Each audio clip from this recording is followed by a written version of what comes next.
Hello friends, welcome to रोहतान GK study. आज के इस वीडियो में हम सॉल्व करेंगे 21 जून 2021 का वन दरोगा का प्रीवियस ईयर क्वेश्चन पेपर, जो आपके आने वाले एग्जाम में जरूर हेल्पफुल साबित होगा। तो चलिए शुरू करते हैं आज का पहला क्वेश्चन है कि एक क्रेन 50 किलोग्राम द्रव्यमान को 20 सेकंड में 20 मीटर ऊपर उठा देती है। उसकी शक्ति होगी, दिया है G बराबर 9.8 मीटर पर सेकेंड स्क्वायर। तो हम यहाँ पे इसको सीधे सीधे सॉल्व करेंगे। तो चलिए सॉल्व करते हैं। तो यहाँ पे दिया है हमें कि जो द्रव्यमान है m हमको दे रखा है यहाँ पे कि कितना है, ये है 50 kg। 50 kg m दिया है। टाइम दिया हुआ है, टाइम हमारे पास है 20 सेकेंड। और कह रहा है कि हाइट ऊपर उठा देती है, तो हाइट भी दे रखी है हमारे पास, कितना 20 मीटर दे रखी है। और g की वैल्यू यहाँ पे दिया है 9.8 मीटर पर second square.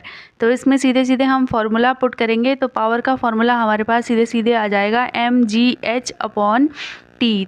mgh upon T. तो m कितना दिया हुआ है यहाँ पे, m दिया है 50, g हमारे पास है 9.8 मीटर पर सेकेंड स्क्वायर और हाइट दी है हमारे पास 20 मीटर।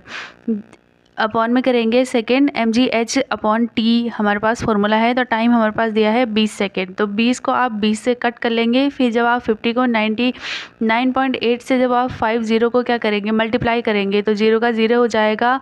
और 8 पंजे 40, हाथ से लगे 4, 8 बजे 45 और 4 49 हो जाएगा यहाँ पे। तो यहाँ पे पॉइंट का पॉइंट ले लेंगे, तो सीधे सीधे आंसर आ जाएगा हमारे पास ऑप्शन नंबर ए, 490 वाट।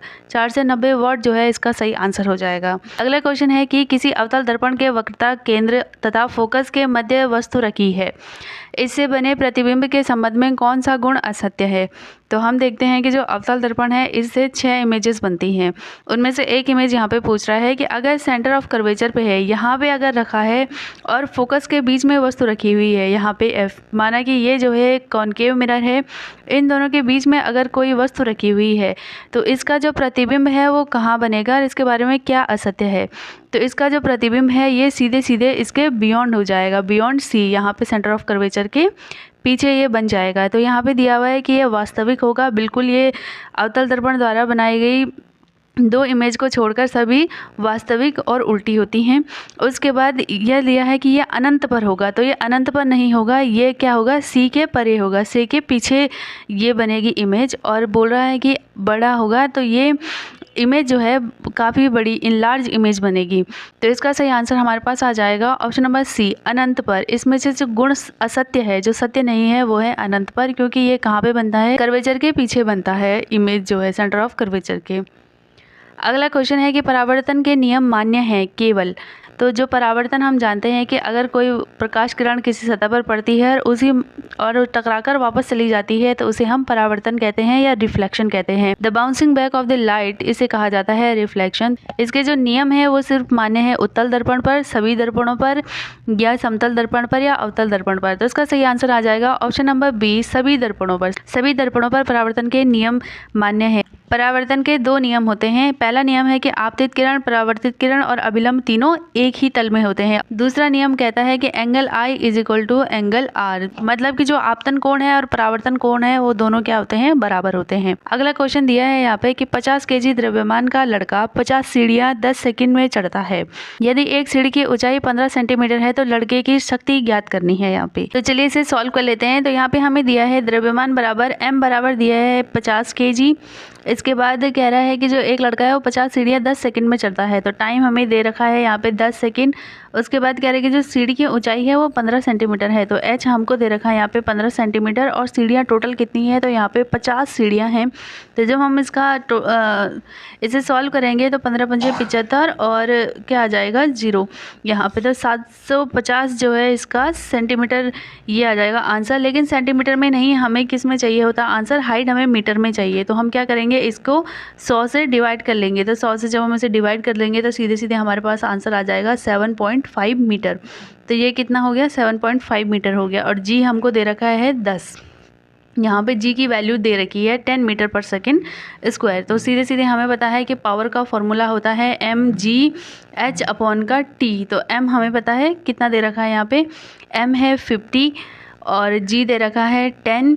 और उसके बाद h हाइट हमने निकाली थी 7.5 अपॉन का 10 आ जाएगा ये टाइम।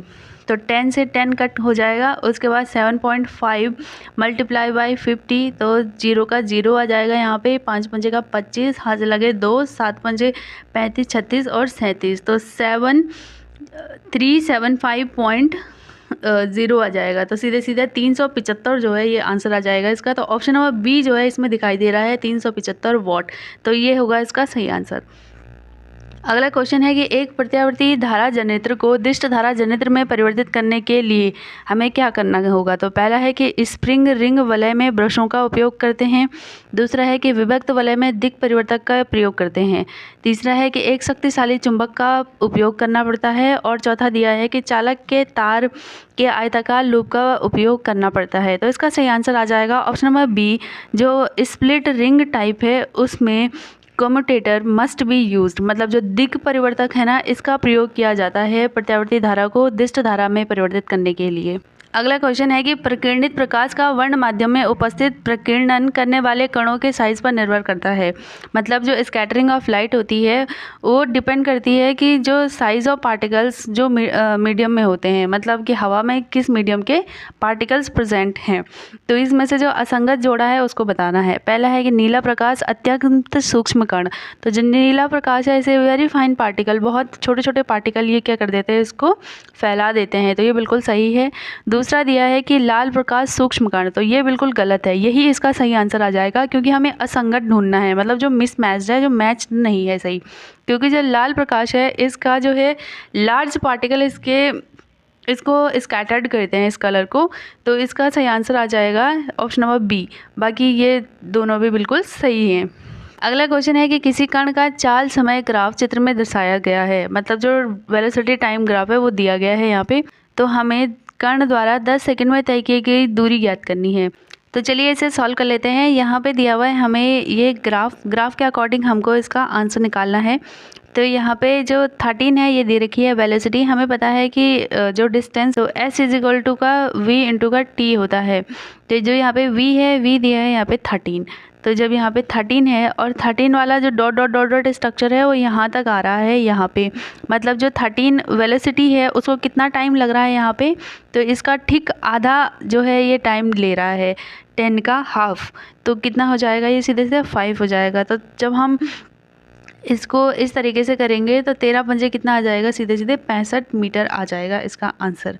नेक्स्ट क्वेश्चन है, दो समान पदार्थ के चालक तार जिनकी लंबाई तथा व्यास समान है किसी समान विभवांतर वाले विद्युत परिपथ में पहले श्रेणी क्रम में फिर पार्श्व क्रम में समांतर पैरेलल, पहले कह रहा है सीरीज में है, फिर क्या है पैरेलल लगे हुए हैं, संयोजित किए जाते हैं, तो श्रेणी और पार्श्व क्रम में संयोजन में उत्पन्न ऊष्माओं का अनुपात क्या होगा। तो इसका सीधे सीधे आंसर है हमारे पास ऑप्शन नंबर डी, 4:1 4:1 जो है ये आ जाएगा इसका सीधे सीधे सही आंसर। अगला क्वेश्चन है, यदि गोलीय दर्पण की फोकस दूरी 20 सेंटीमीटर है तो गोलीय दर्पण की वक्रता त्रिज्या क्या होगी। तो सीधे सीधे निकाल लेते हैं। यहाँ पे हमें पता है कि जो गोलीय दर्पण है उसकी फोकस दूरी वक्रता त्रिज्या के आधी होती है, मतलब सीधे सीधे F इजिकल टू क्या हो जाएगा, वक्रता त्रिज्या मतलब R, जो आपका रेडियस है अपॉन का 2 हो जाएगा, हाफ होता है इसका। तो हमें दिया है F फोकस दूरी हमको दे रखी है 20 सेंटीमीटर, ठीक है, तो सीधे सीधे हम F की जगह पे 20 रख लेंगे और R हमें निकालना है, अपॉन का 2 कर लेंगे। तो जो ये 2 है 20 इधर आएगा तो ये मल्टीप्लाई हो जाएगा इज इक्वल टू का R हो जाएगा। तो 20 इंटू 2 कितना हो जाता है, 20 दूनी 40 हो जाता है। तो सीधे सीधे यहाँ पे आंसर आ जाएगा हमारे पास 40 सेंटीमीटर जो है इसका सही आंसर होगा। नेक्स्ट क्वेश्चन है कि जो एक जनित्र है वो यांत्रिक ऊर्जा को वैद्युत ऊर्जा में बदलता है, मतलब एक जनरेटर है जो कि कन्वर्ट करता है मैकेनिकल एनर्जी को इलेक्ट्रिक एनर्जी में। तो ये कह रहा है कि ये कौन से सिद्धांत पर कार्य करता है। पहला है विद्युत क्षेत्र के सिद्धांत पर, दूसरा है विद्युत चुंबकीय क्षेत्र, तीसरा है चुंबकीय प्रेरण और चौथा है विद्युत चुंबकीय प्रेरण। तो इसका सीधे सीधे आंसर आ जाएगा option number D, electromagnetic induction, विद्युत चुंबकीय प्रेरण के सिद्धांत पर यह कार्य करता है। अगला क्वेश्चन है कि पृथ्वी की सतह के पास गुरुत्वीय त्वरण g है, यदि पृथ्वी का द्रव्यमान व त्रिज्या दोनों को उनके मूल मान से आधा कर दिया जाए तो गुरुत्वीय त्वरण हो जाएगा। तो हमें पता है कि g का फॉर्मूला क्या होता है, गुरुत्वीय त्वरण का फॉर्मूला सीधे सीधे g बराबर g बड़ा G m अपॉन का आर का स्क्वायर होता है। तो यहाँ पे ये कह रहा है कि अगर हम m को भी क्या कर दें, हाफ कर दें, m/2 कर दें, और r को भी जो है वो हाफ कर दें, r/2 कर दें, तो यहाँ पे जो g है इस पर क्या इम्पैक्ट पड़ेगा। तो रख लेते हैं फॉर्मूले में g m इंटू का 2 हो जाएगा, क्योंकि ये 2 ऊपर जाएगा और ये वाला 2 नीचे आएगा, तो 2 इंटू का r का स्क्वायर हो जाएगा। तो यहाँ पे जो 2 है ये 2 से कट हो जाएगा, तो g बराबर कितना आ गया, gm/r², जो कि बराबर हो जाता है फिर से g के। तो g की वैल्यू जो है वो कितनी रह जाएगी, g ही रह जाएगी। तो ऑप्शन नंबर जो C है ये आ जाएगा इसका सही आंसर। अगला क्वेश्चन है कि 2 ओम तथा 4 ओम प्रतिरोध के दो प्रतिरोधों को किसी बैटरी से संयोजित करने पर क्या होगा। पहला है कि पार्श्वक्रम में संयोजित हो तो इनसे समान धारा प्रवाहित होगी। अगर ये पार्श्वक्रम में है, मतलब कि अगर ये पैरेलल लगे हुए हैं तो इनसे क्या होगा, सेम करंट फ्लो होगा।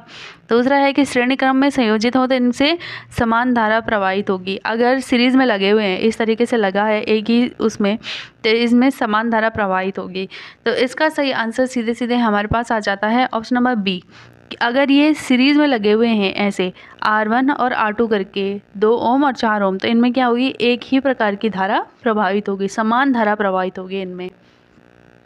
अगला क्वेश्चन है क्वेश्चन नंबर 13, +2.0 डायोप्टर तथा +0.25 डायोप्टर क्षमता वाले 2 लेंसों का संयोजन किया गया। तो इस संयोजन की फोकस दूरी क्या होगी। तो हमें पता है कि फोकस दूरी F = क्या होता है, 1/P होता है, मतलब पावर = 1/F, या आप सीधे कर सकते हैं कि फोकस दूरी = 1/P होता है। तो यहाँ पे जो पावर है, क्षमता है, वो दे रखी है। P1 हमारे पास दिया है +2.0 डायोप्टर, और जो P2 है वो दिया है यहाँ पे 0.25 डायोप्टर। तो हम क्या कर लेते हैं, इन दोनों को प्लस कर लेंगे पहले, P1 + P2। तो P1 + P2 करेंगे तो यहाँ पे आ जाएगा 2.0 डायोप्टर प्लस 0.25 डायोप्टर। तो इसको प्लस करोगे तो आपके पास सीधे सीधे 2.25 डायोप्टर आ जाएगा। तो सीधे सीधे हम फॉर्मूला में पुट कर लेते हैं। तो F = 1/P होता है, तो P हमारे पास आ चुका है, तो सीधे सीधे 1/2.25 डायोप्टर जो है ये आ जाएगा इसका आंसर। और जब आप इसे सॉल्व करोगे तो ये सीधे सीधे कितना आ जाएगा, यहाँ पे 225 और इसको 100 से करोगे तो यहाँ पे पॉइंट लगाओगे, एक 0 बढ़ाओगे, फिर आपको इसको 4 जा करोगे, फिर 4 जा करोगे तो इस और 4 4 4 4 ऐसे चलता चला आएगा। तो इसको सॉल्व करोगे आप तो ऑप्शन नंबर डी जो है 0.44 मीटर ये आ जाएगा इसका सही आंसर। अगला क्वेश्चन है, जब प्रकाश किरण नेत्र में प्रवेश करती है तो अधिकांश अपवर्तन कहाँ होता है। पहला है क्रिस्टलीय लेंस पर, दूसरा है कि कॉर्निया की बाहरी सतह पर, तीसरा है परितारिका पर, और चौथा है पुतली पर।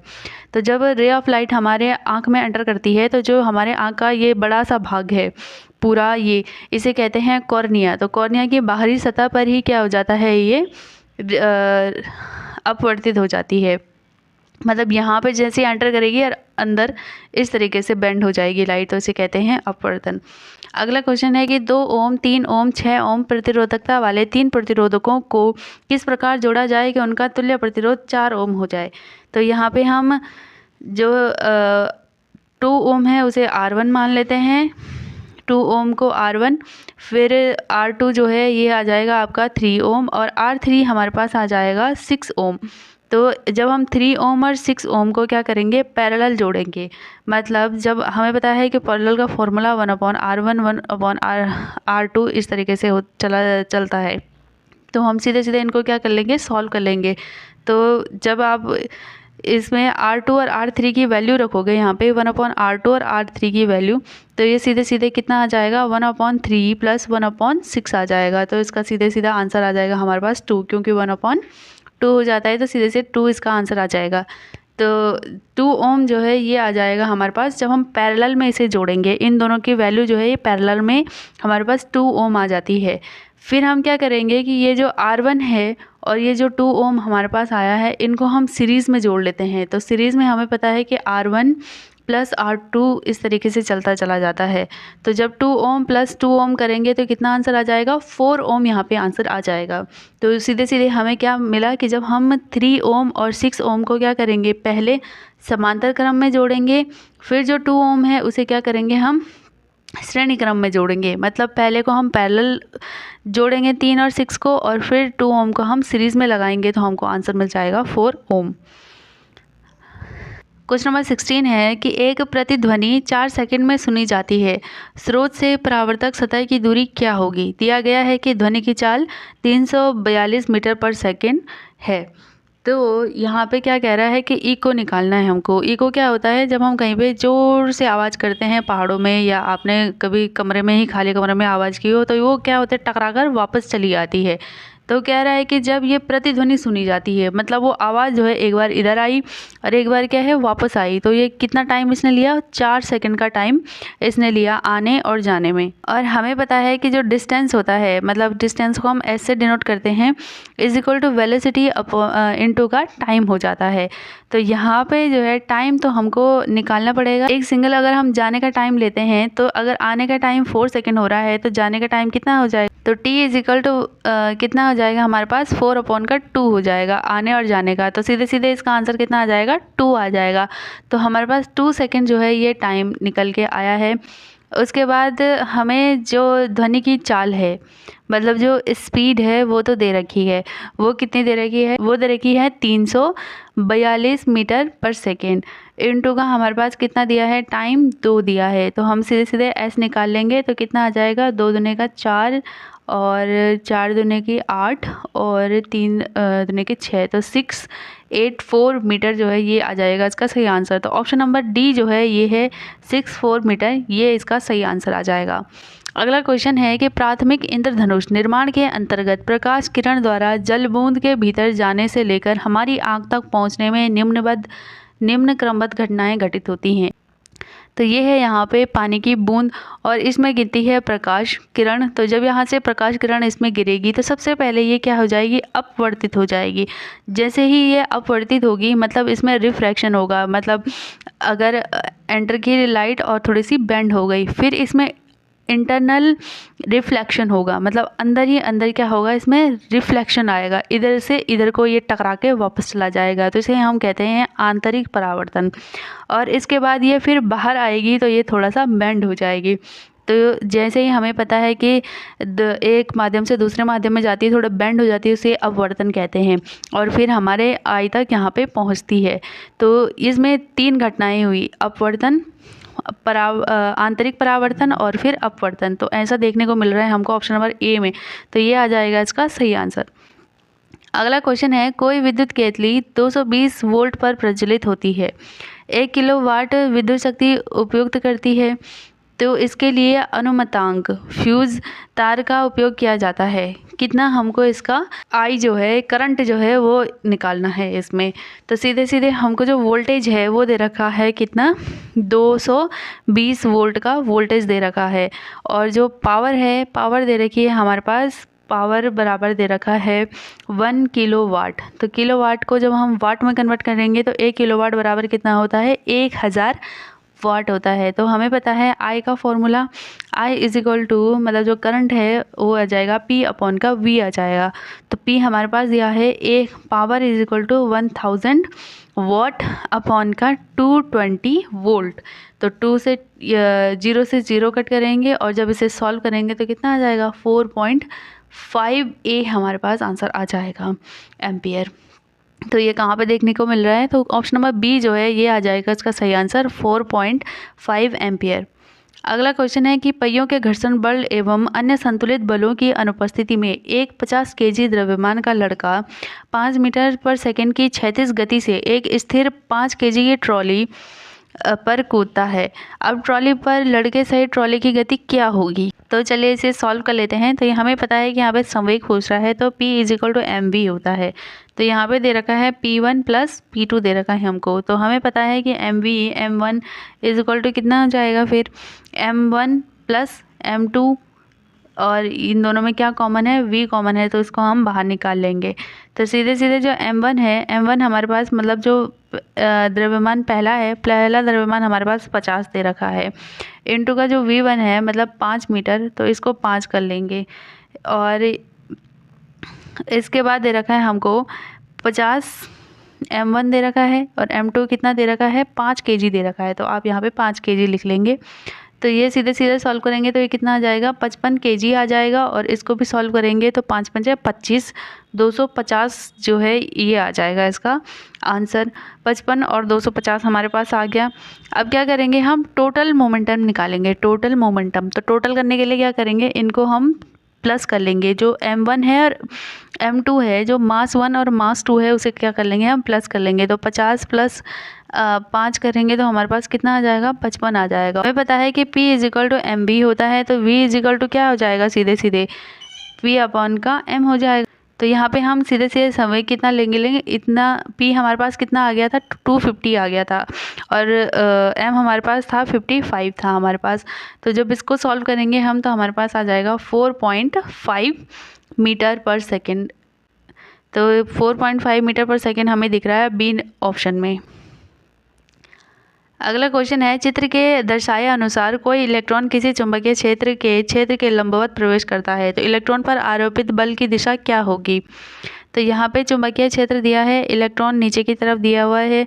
तो हम जानते हैं फ्लेमिंग के नियम के अनुसार इसका सही आंसर सीधे आ जाएगा हमारे पास, कागज़ के भीतर की ओर जाते हुए जो है ये होगा आरोपित बल। अगला क्वेश्चन है, निम्न में से कौन सा पराश्रव्य तरंगों का अनुप्रयोग नहीं है। मतलब जो अल्ट्रासोनिक वेव्स है ना, इनका एप्लीकेशन नहीं है। पहला है कि हड्डियों का एक्सरे, दूसरा है इकोकार्डियोग्राफी, तीसरा है कि धातु खंडों में त्रुटि का पता लगाना, और चौथा है इलेक्ट्रॉनिक घटकों की सफाई। तो इसका सही आंसर आ जाएगा ऑप्शन नंबर ए, हड्डियों का एक्सरे। हड्डियों का एक्सरे जो है ये एक्स किरणों की वजह से होता है, न कि अल्ट्रासाउंड वेव्स की वजह से होता है। ये जो एक्स किरणें हैं या एक्स रेज हैं, ये क्या करती हैं, बोन्स के अंदर जाके उनकी इमेज बना लेती हैं। अगला है, श्वेत प्रकाश का एक लघु स्पंद वायु के कांच के एक स्लैब पर लंबवत आपतित होता है, तो स्लैब से गुजरने के पश्चात सबसे पहले निर्गत होने वाला वर्ण होगा। इसमें कह रहा है कि कोई व्हाइट लाइट है जो कि एयर से ग्लास स्लैब पर गिरती है। यहाँ पर एयर है और यहाँ पर ग्लास स्लैब है। तो जब वो यहाँ से ट्रैवल करेगी तो ट्रैवल करने के बाद सबसे पहला कलर जो है वो कौन सा निकलेगा। तो इसमें जो सबसे पहला कलर है वो निकलेगा रेड कलर निकलेगा, क्योंकि इसकी वेवलेंथ जो होती है ना वो सबसे हाईएस्ट होती है। सबसे हाईएस्ट वेवलेंथ होने के कारण रेड कलर सबसे पहले निकलेगा। अगला क्वेश्चन है, यहाँ पे एक डायग्राम दिया हुआ है और इसमें हमको निकालनी है विद्युत धारा, मतलब आई हमको यहाँ पे उसकी गणना करनी है। तो कह रहा है कि चित्र में दिए गए परिपथ आरेख में 3 ओम, तो 3 ओम किस में दिया हुआ है, इसमें हमको 3 ओम दिया हुआ है के प्रतिरोध में विद्युत धारा की गणना करनी है। तो यहाँ पे सीधे सीधे दिख रहा है कि ये किस तरीके से लगे हैं। ये दोनों जो हैं ये लगे हैं श्रेणी क्रम में और ये लगा है समांतर क्रम में। तो इसे हम सॉल्व कर लेते हैं। तो यहाँ पे हमें दिख रहा है कि 2 ओम और 4 ओम ये दोनों कैसे लगे हुए हैं, सीरीज़ में लगे हैं। तो सीरीज़ का फॉर्मूला हमें पता है R1 + R2 हो जाता है। तो यहाँ पे 2 ओम + 4 ओम हो जाएगा। तो इसका सीधे सीधे आंसर कितना आ जाएगा, 6 ओम हमारे पास आंसर आ जाएगा। अब ये जो ऊपर वाला और इसके कंटेक्स्ट में नीचे ये 3 ओम है, ये कैसे लगा हुआ है, तो ये लगा है यहाँ पे पैरेलल में, मतलब समांतर क्रम में लगा हुआ है। तो जो 6 ओम और 3 ओम है इसको हम कैसे लगाएंगे, समांतर क्रम में लगाएंगे। तो समांतर क्रम या पैरेलल का फॉर्मूला होता है 1/R1 R2। तो यहाँ पे 1/3 ओम प्लस कितना हो जाएगा, 1/6 ओम हो जाएगा। तो इसका सीधे सीधे आंसर कितना आ जाएगा, हमारे पास 2 एम्पियर आ जाएगा। तो जब आप इसे सॉल्व करोगे तो सीधे सीधे आंसर कितना आ जाएगा, 2 एम्पियर। तो 2 एम्पियर जो है इसका सही आंसर आ जाएगा यहाँ पे। अगला क्वेश्चन है, मनुष्य के कान का कौन सा भाग दबाव कंपनों को विद्युत संकेतों में बदलता है। जो हमारा एयर है उसके 3 भाग होते हैं, मिड एयर होता है, इनर एयर होता है, आउटर एयर होता है। तो उसमें से जो हमारा इनर एयर में एक भाग होता है जिसे कि कोकिलिया या कर्णावर्त बोलते हैं, जो कि एक स्नेल शेप का होता है। स्नेल आपने देखा होगा, उस शेप का ये होता है और ये कनेक्ट होता है हमारे सीधे सीधे ब्रेन से। ये क्या करता है कि जो वाइब्रेशंस हैं इनको इलेक्ट्रिक सिग्नल्स में कन्वर्ट करता है और हमारे ब्रेन को भेजता है। अगला क्वेश्चन है, एक व्यक्ति 2 मीटर से अधिक दूरी पर स्थित बिंबों को स्पष्ट नहीं देख सकता, मतलब ये दूर की चीज़ें नहीं देख पा रहा है। तो इस दोष का संशोधन उस लेंस के उपयोग द्वारा किया जा सकता है जिसकी क्षमता है। तो पहला तो हमें ये पता चल गया कि ये दूर की चीज़ें नहीं देख पा रहा है, तो ये डिफेक्ट कौन सा है, तो ये है मायोपिया या नियर साइटनेस, या क्या बोलेंगे इसे, निकट दृष्टि दोष इसे कहते हैं, क्योंकि यहाँ पे ये दूर की वस्तुएं नहीं देख पा रहा है, नज़दीक ही देख पा रहा है। तो हमें पता है कि मायोपिया को जो है इसको करेक्ट किससे किया जाता है, कॉनकेव मिरर के द्वारा इसे करेक्ट किया जाता है। अवतल दर्पण के द्वारा इसे क्या करेंगे, हम करेक्ट करेंगे। तो अवतल दर्पण के द्वारा इसे करेक्ट किया जाता है। तो अवतल दर्पण करने के लिए हमें इसके वैल्यू कितने में आएगी, माइनस में आएगी। तो सीधे सीधे हम इसे सॉल्व कर लेते हैं। तो हमें पता है यहाँ पे P = क्या होता है, 1/f होता है। तो यहाँ पे हमें फोकस दूरी दे रखी है, फोकस दूरी कितनी है, 2 मीटर दे रखी है, और हमें निकालना है डायोप्टर P। तो सीधे सीधे 1/2 जो है ये आ जाएगा इसका आंसर। और जब इसे सॉल्व करेंगे तो कितना आ जाएगा, ये इसे सॉल्व करके आ जाएगा 0.5 डायोप्टर। और 0.5 तो है, लेकिन कॉनकेव मिरर है तो इसमें क्या लगेगा, माइनस आ जाएगा, माइनस कॉनकेव मिरर के लिए आता है, इसलिए इसका सही आंसर आ जाएगा ऑप्शन नंबर बी, -0.5 डायोप्टर। अगला क्वेश्चन है क्वेश्चन नंबर 26। दर्शाए गए वक्र चित्र में आदि तरंग दैर्ध्य है। तो यहाँ पे जो वेवलेंथ हमको दे रखी है यहाँ से लेके यहाँ तक, तो दोनों के दोनों जो यहाँ पे ए और सी है उतना ही इक्वल टू है सी और ई के। तो ये दोनों क्या है, यहाँ पे बराबर दे रखी है, जितना ए और सी है उतना ही क्या है, सी और ई भी है। ये दोनों क्या है, यहाँ पे बराबर हैं। तो ये तो हमें दिख नहीं रहा है, ए और सी भी नहीं है पूरे उसमें, और सी और ई भी कहीं पे दिखाई नहीं दे रहा है पूरे ऑप्शंस में। तो एक और ऑप्शन है यहाँ पे, इन दोनों के बीच में बी और डी, ये भी क्या हो जाएगा, इतना ही बराबर हो जाएगा जितना ये दोनों हैं। तो यही हमें ऑप्शन में दिखाई दे रहा है, इसलिए ऑप्शन नंबर बी जो है ये आ जाएगा इसका सही आंसर, बी और डी। अगला क्वेश्चन है विद्युत आवेश का एसआई मात्रा कूलाम होता है, यह लगभग कितने इलेक्ट्रॉनों में आविष्ट आवेश के तुल्य समान होता है। क्वेश्चन कह रहा है कि जो इलेक्ट्रिक चार्ज है उसका एसआई मात्रा क्या होता है, कूलाम होता है। तो हमें बताना है ये कितने इलेक्ट्रॉन्स के बराबर होता है। तो ये सीधे सीधे होता है 6 × 10⁻18 इलेक्ट्रॉन के बराबर एक कूलाम होता है। तो एक कूलाम की वैल्यू कितनी हो जाएगी, सीधे सीधे 6 × 10⁻18 इलेक्ट्रॉन। नेक्स्ट क्वेश्चन है निम्न में से कौन सा पदार्थ लेंस बनाने के लिए प्रयुक्त नहीं किया जा सकता। पहला है जल, दूसरा कांच, तीसरा प्लास्टिक और चौथा है मिट्टी। तो इसका सीधे सीधे आंसर आ जाएगा मिट्टी। मिट्टी जो है ओपेक होती है, इसलिए इसे लेंस बनाने में हम यूज़ नहीं कर सकते हैं। अगला क्वेश्चन है 5 किलोग्राम द्रव्यमान के तांबे तथा 2 किलोग्राम लोहे के गोलों के व्यास समान हैं। दोनों गोलों को किसी मीनार से गिराया जाता है। जब वह बोतल से 6 मीटर ऊपर हैं तो इनके समान क्या होंगे। तो कह रहा है कि दो जो है द्रव्यमान को हम एक साथ गिराएंगे, एक तांबे का है और एक लोहे का है। एक का द्रव्यमान 5 किलो है और एक क्या है 2 किलो का है। अब इनको हम जब ये गिराए जाएंगे तो हम जब ऊपर ऊपर पे देखेंगे तो इनका क्या समान होगा, संवेग, स्थितिज ऊर्जा, एक्सेलरेशन या काइनेटिक एनर्जी। तो इस केस में हमेशा जो एक्सेलरेशन है, त्वरण है, ये हमेशा क्या रहेगा, समान रहेगा। अगला क्वेश्चन है निम्न में से किस ग्राफ में किसी निश्चित समय अंतराल में लिए औसत वेग का मान शून्य हो सकता है। एक्स व टी क्रमशः विस्थापन व समय को दर्शाते हैं। तो पहला दिया है यहाँ पे ये वाला ग्राफ इस तरीके का, तो इसका सीधे सीधा आंसर है ऑप्शन नंबर बी। जब आप इसको इस तरीके से देखेंगे तो यहाँ पे और यहाँ पे इसका विस्थापन जो है आपको बराबर दिखाई देगा। इस तरीके से आप जब इसे कट करोगे तो यहाँ पे भी x और यहाँ पे भी x, तो ये क्या हो जाएगा, बराबर हो जाएगा। तो ये इसका विस्थापन क्या हो जाएगा, 0 हो जाएगा। तो जब विस्थापन 0 है तो v इंटू का t होता है, तो ये भी 0 है। तो इससे कितना भी आप टाइम को मल्टीप्लाई करेंगे तो क्या आ जाएगा, 0 आ जाएगा। तो ये पूछ ही यही रहा है कि शून्य हो सकता है जहाँ पे औसत वेग, तो वो बताना है। तो बी इसका सही आंसर है। नेक्स्ट क्वेश्चन है निम्न में से किस में आर्किमिडीज का सिद्धांत प्रयोग नहीं होता है। तो हम जानते हैं कि आर्किमिडीज का सिद्धांत कहाँ पे लगता है, जहाँ पे बायंसी होती है, मतलब जो उत्प्लावन बल होता है वहाँ पे आर्किमिडीज का सिद्धांत कार्य करता है। तो पहला है कि समुद्री जहाज़ों के डिज़ाइन में, बिल्कुल समुद्री जहाज़ों के डिज़ाइन में जो है आर्किमिडीज के सिद्धांत का प्रयोग किया जाता है। दूसरा है लैक्टोमीटर, जिससे कि दूध को नापा जाता है, इसमें भी प्रयोग किया जाता है। चौथा है हाइड्रोमीटर, इसमें भी, और जो स्पीडोमीटर है इसमें आर्किमिडीज के सिद्धांत का प्रयोग नहीं किया जाता। तो यही आ जाएगा इसका सही आंसर, क्योंकि स्पीडोमीटर जो है स्पीड नापने के लिए इसका प्रयोग किया जाता है। और स्पीड नापने के लिए हमें किसी बायंसी की तो ज़रूरत होती है नहीं, मतलब बायंसी कहाँ पे आएगी, जहाँ पे पानी होगा, वाटर होगा, वहीं पे क्या आएगी, बायंसी आएगी। तो इसलिए इसका उपयोग स्पीडोमीटर में नहीं किया जाएगा। अगला क्वेश्चन है घरेलू विद्युत बल्ब जिस पर 100 वाट और 220 वाट अंकित है, मतलब इतना लिखा हुआ है वहाँ पे, तो उसका प्रतिरोध कितना होगा। तो हमें सीधे सीधे पावर दे रखी है, पावर मतलब कितना है 100 वाट दे रखी है, और वोल्टेज जो है वो सीधे सीधे दिया है 200 वोल्ट का। तो हमें क्या निकालना है, प्रतिरोध निकालना है, मतलब आर निकालना है। तो आर हमें पता है कि आर बराबर होता है V² अपॉन का P। तो वी वोल्ट का स्क्वायर अपॉन P जो ये आ जाता है इसका फॉर्मूला। तो सीधे सीधे यहाँ पे फॉर्मूला में पुट कर लेंगे तो 220 का स्क्वायर अपॉन का 100 आ जाएगा। तो 220 का स्क्वायर मतलब 220 को 220 से क्या कर देना, गुणा कर देना। तो जब आप 220 को 220 से गुणा करेंगे तो आपके पास आ जाएगा 48400, ये आ जाएगा इसका आंसर अपॉन का 00।